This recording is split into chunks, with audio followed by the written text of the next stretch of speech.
We are back, and we're going to be talking about Money in the Bank. Number one, Naomi was 100% the right call here. Yep.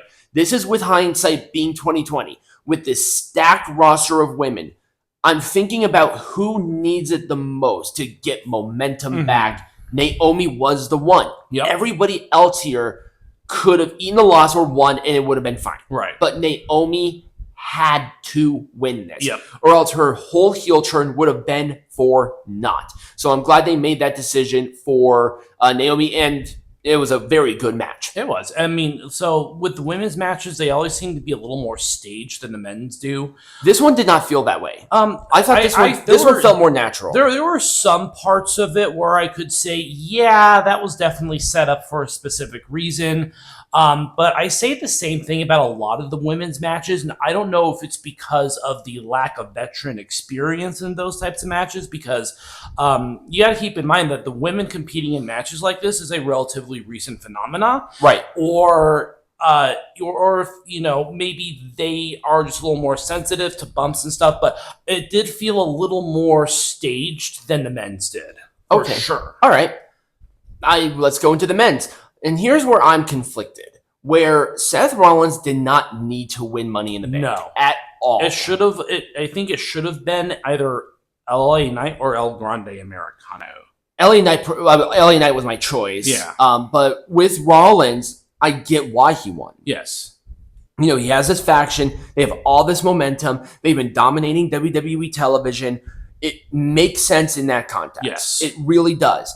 But at the same time, does he need it? He's already a main eventer. I think Money in the Bank should be reserved for people that they're looking at making a main eventer. Where with LA Knight, it's a perfect person to do that. Right. Where they're like teasing it, seeing maybe if he can hang with the big boys. I still think he can, but at the same time, you just don't know. Right. But this was a very good match. Yeah. I really did like it. Yeah, but I like the face turn for Jacob Fatu. Yep, that was a great spot. Yep. I think it really fit in there quite well. And that is going to be a SummerSlam match. Oh, yeah. Oh, it's going to be for the United States champion. It's going to be good. This tag match, I was worried about it, but I was too. It exceeded my expectations. It had no right to be as good as it was. Great story. I loved the part where Logan Paul grabbed the drone. Right. And you see it in the drone, him taking a superplex and then a splash. Yep. But they kept it on the drone. Yep. I thought that was really cool. And obviously, Ron Killings making his return to WWE was awesome. Even though he never left the company. Right. So I got more information about what was going on. Yeah.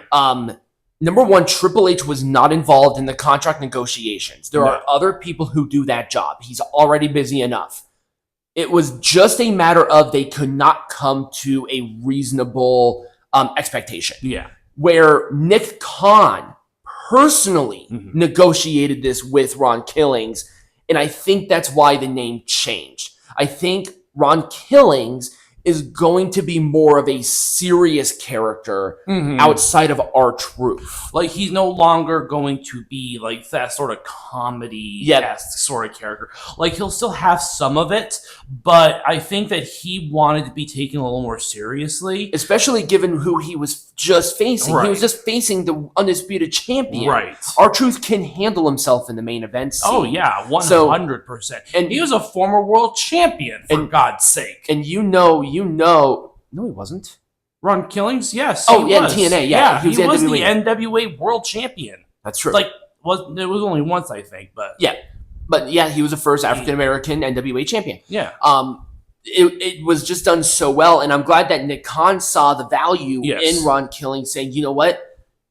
You guys can't come to this consensus. I'm personally, because nobody wanted to see him leave. No. Nobody wanted to see Ron leave. No. And I get on WWE's perspective that they were trying to protect the assets. Yeah. But maybe this was the compromise where maybe R-Truth was like, I want the shot at main event. Yeah. Let's make this really happen. Yeah. Instead of just the comedy, Let's change the name to Ron Killings. And be taken a little more serious. Right. I think it's a great idea. Yeah, I think so too. Now, with the positives, there were a couple of negatives. One of them, Peanut Gallery and I had a little bit of contention on, but we'll cross that bridge when we come to it.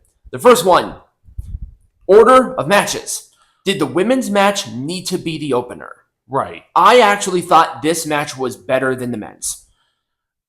I disagree, but yeah, why wasn't this higher on the card? Right. I think, there's just generally more star power within this than the men's. The men's seemed a little more hodgepodged. This one made sense to me. I think this one structurally was done better.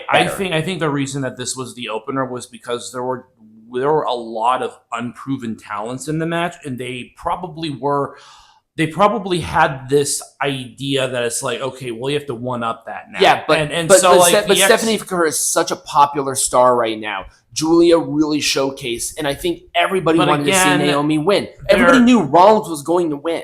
But again, you have to look at the star power in this match. They did not want to temper the expectations of the crowd. So I understand why it should have been a little further up on the card. Had there been more veteran talents in this Money in the Bank, it absolutely would have been higher on the card, but it just wasn't. I don't know who you would replace with a more veteran talent. I don't know the answer to that question, but that is, I think, the reason why they were the opener, was because... All right. I understand where you're coming from. It's just wrong. It's just unfortunate. Right.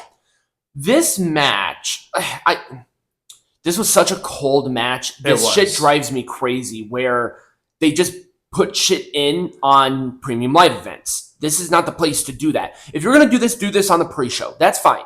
Don't do this on the main. I'm sorry. I cannot support them just putting a cold ass match less than 24 hours before the actual match itself into this.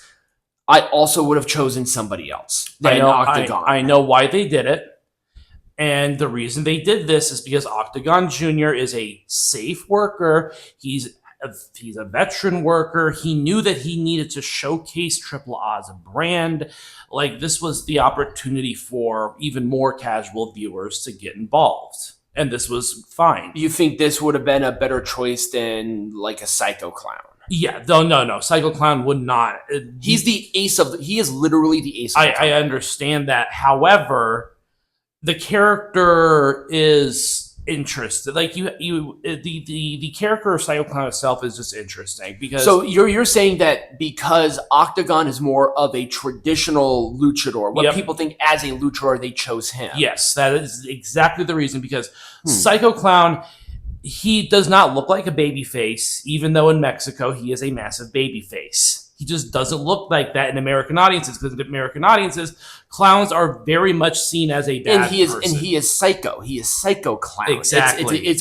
I can understand. Yes, that is why they chose Octagón Jr. And Vikingo would not have been the right call. No, because Vikingo is the mega champion. Yep, and Octagón Jr. is not a champion. They should have. They should have done Alberto El Patron. That would have been fantastic. That would have been awesome. But I guess you've sort of turned me on this one of, there's that maybe it would have been more successful if they did this on Raw or something like that, because they're still going to be in LA for Raw, if I'm not mistaken. Yeah, they are. So you could have done that and it would have gotten this. In fact, it probably would have been a better showcase because more people are going to be watching it. Right. I don't know. And I don't know the answer to that question, but that's the reason why they chose Octagon. And then finally, Peanut Gallery thinks this match was better than the previous premium live event matches, and I disagree. I think the other match was better. And I think the reason for, I wasn't sold on the story at first.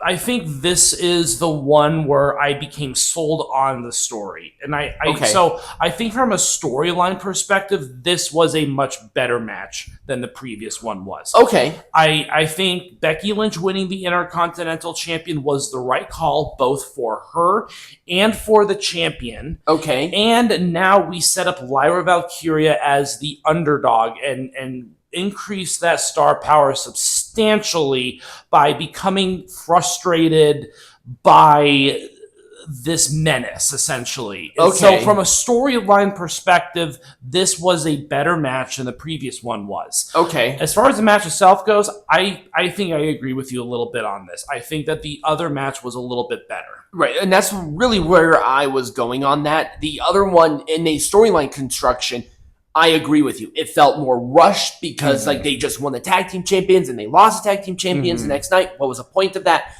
And then they just started feuding. Right. Where this one, you had more time to let this thing cook. Yes. You had more time to sizzle. It is cooking. This is good for Lyra. This is good for Becky. This is good for the Women's Intercontinental Championship. Okay. It makes it feel important.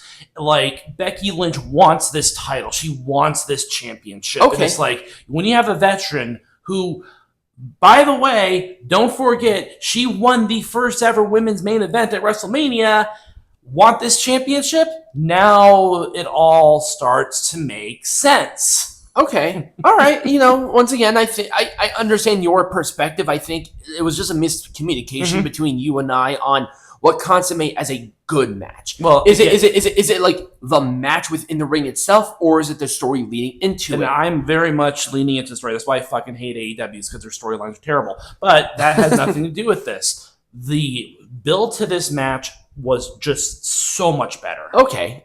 With that being said, do you have a rating for this Money in the Bank? I'm going to give it 1 thumbs up. I'm going to do the same. So when we come back, we do have a match. It's not a bad match, but we do have a match. Yay.